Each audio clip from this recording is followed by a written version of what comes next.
Si Christine ay bago lamang sa kanilang opisina, ngunit dahil nga daw sa kakaiba niyang personality, daw hindi maganda ang pakitungo sa kanya ng mga kaopisina. Sabi ni Christine, hindi niya sigurado kung paano na naman niya ginalit ang isang kaopisina at isang araw na lamang ay nag-text ito sa kanya ng masasakit na salita na may kasama pang pagmumura. Sa labis daw na sama ng loob niya, nais niyang sampahan ng kasong libel ang nasabing kaopisina na nagpadala sa kanya na nasabing text message.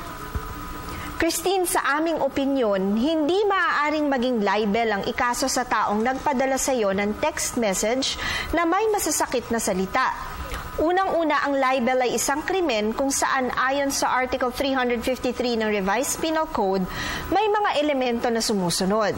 Una, may imputation ng isang krimen, kasiraan, totoo man o hindi, o di naman kaya ay isang gawain, obligasyong hindi nagawa, kondisyon, status o pangyayari. Ikalawa, ang imputation ay ginawa publicly.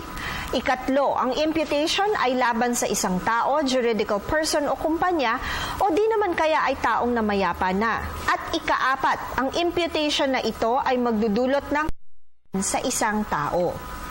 Ayon sa kaparehong kaso ng MVRS Publications Inc. versus Islamic Dawah Council of the Philippines Inc., ang mga salitang nakasasakit ay hindi otomatikong masasabing libel o di naman kaya ay slander. At kahit pasabihing ang mga salitang ito ay nakapapahiya na sa panulat man o verbal na sinabi, hindi ito maaaring maging basehan ng isang kaso for defamation hanggat walang allegation na may danyos na nangyari.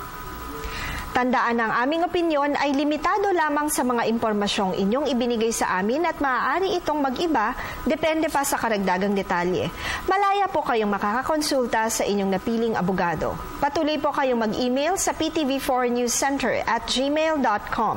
Attorney JJ Jimeno Atienza, ang inyong bisig ng batas.